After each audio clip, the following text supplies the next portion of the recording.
So I was sitting there, and I remember about 3 or 4 days after I woke up, I was talking to the doctor. I said, "Doctor, I can't move my legs. I can't feel my legs." And he kind of put his head down, and he said, "Coach," he said, "you're probably never going to walk again."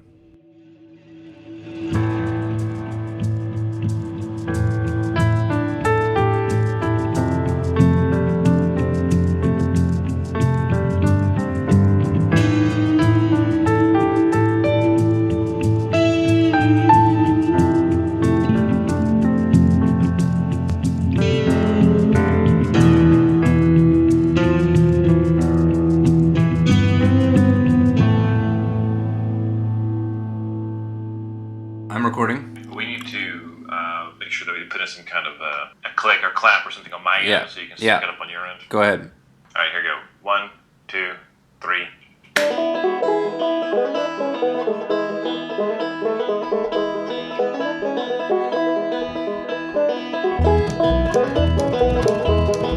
Brandon, hello. Hey, Anson, what's up? Where are you right now? I am sitting at home. I just got back from the cabin. That's funny. I'm sitting at home too. Well, I'm laying on the floor of my office. Why are you on the floor? Better sound quality down here, I guess. I wanted you to say, "Oh, the room is filled with smoke. It's the only way to get away from the smoke." Like, you should just get out of the building, man.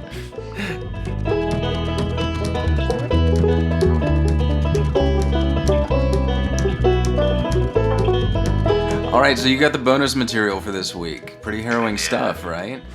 It is, and his telling of it is so sort of matter of fact. It almost sort of drains a little bit of the drama out of it. It's like when you hear when you hear what happened, especially if you know a little bit about, the medical side of what happened to him, you kind of like, whoa, this should really be more dramatic in the in the telling, because that's serious stuff. Yeah. I don't know if have you ever met anybody that this has happened to? No, I've never met anyone that this happened to. Well, just a quick note for our listeners.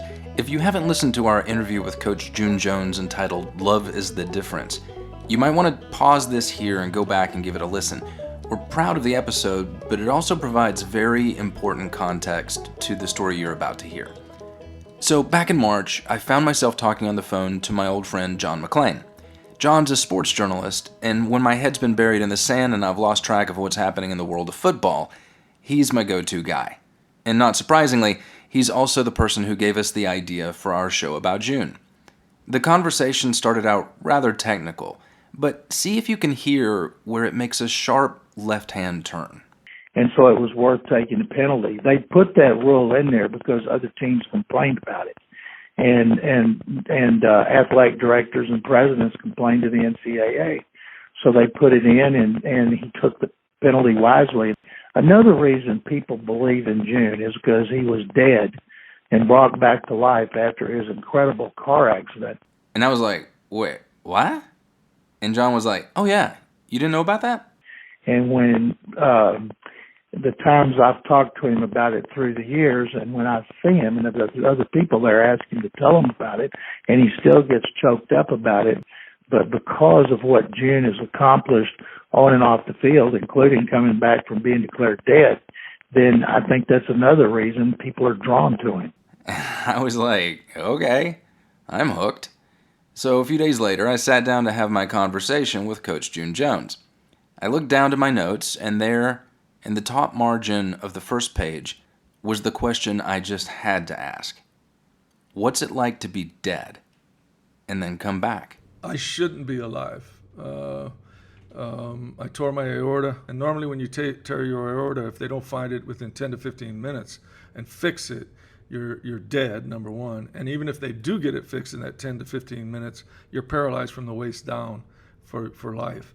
And I remember coming out of the coma, which was induced about March 6th, and I had tubes everywhere, both lungs, everything was blown up and fixed. And so I was sitting there, and I remember about 3 or 4 days after I woke up, I was talking to the doctor. I said, "Doctor, I can't move my legs. I can't feel my legs." And he kind of put his head down, and he said, "Coach," he said, "you're probably never going to walk again."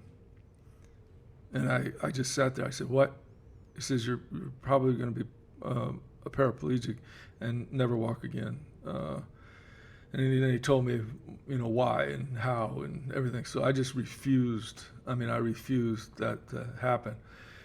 And so I kept trying to move my legs, kept trying to do it. And finally, about 2 days later, the bathroom in this hospital room was like right there. And I remember getting on the side of the bed, and I finally stood up. And I had my hand on the wall, and I moved my leg and got into the bathroom. I wanted to look in the mirror and see, because I had a cut, I had staples all over here. I was messed up. And I grabbed the bar of soap, came back to the bed, and when the doctor came in the next day, I gave him the bar of soap. He said, "What is this?" I said, "I went in the bathroom and got that."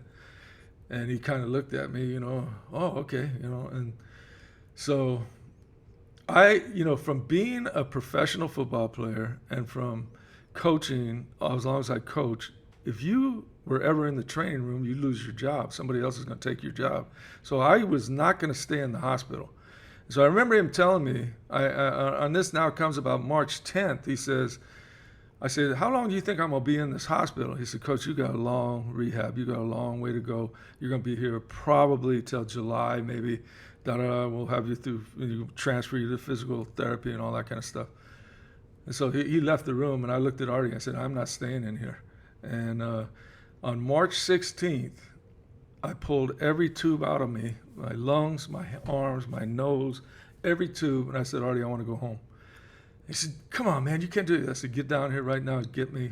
I think that mentality got me well faster, obviously, just from knowing that if you ever got hurt as a player, man, you better get back onto the field or they're going to replace you, and that attitude, just was, I lived with it for 20 years. So when that accident happened, I was just determined that I wasn't going to be in that hospital. And you can say it's stupid, you can say whatever, but I've never been back to the doctor since. You still had to take some time off, though. Was your? I took a little time from the practice. I didn't go to spring ball, but I was on the field come fall practice. I was there. My legs still don't work very good. And at that time, I was really careful. I couldn't really walk real good. But I was determined to be able to try to run, try to do it. It just never worked. I'm just assuming you got support from your team and your school. Oh, yeah. At that Yeah, time. definitely. I remember walking in on my crutches to watch the spring game in my office.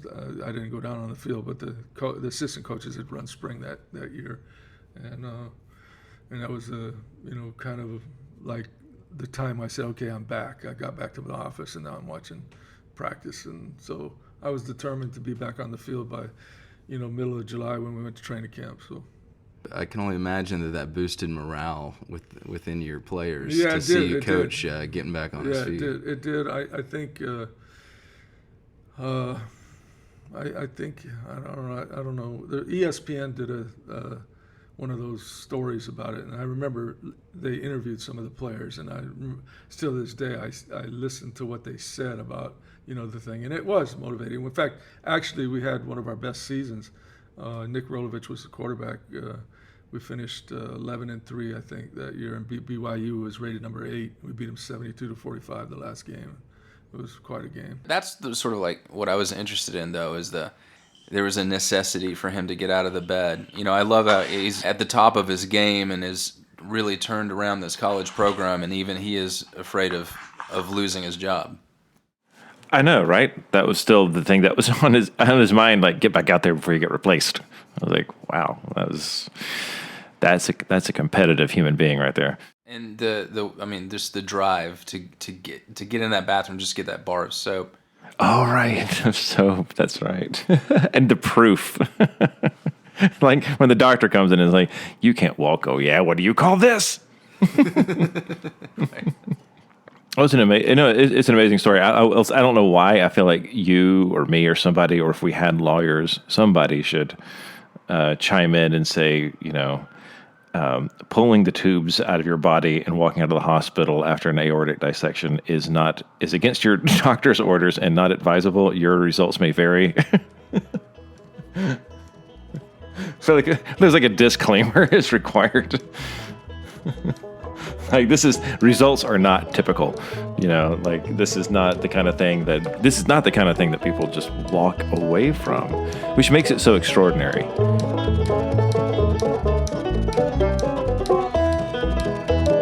Our thanks for this bonus episode go out to John Mclean and Coach June Jones. We're glad you're still with us. The Well is produced, edited, and recorded by Brandon Edgens and myself, Anson Mount. Our theme music was performed and recorded by Brandon, based on music composed by Jonathan Myberg. Extra music by Komiku. You can find out more about them and more about June Jones' ongoing charitable work in Samoa at our website, thewellpod.com. That's thewellpod.com. Until next time, have a great week.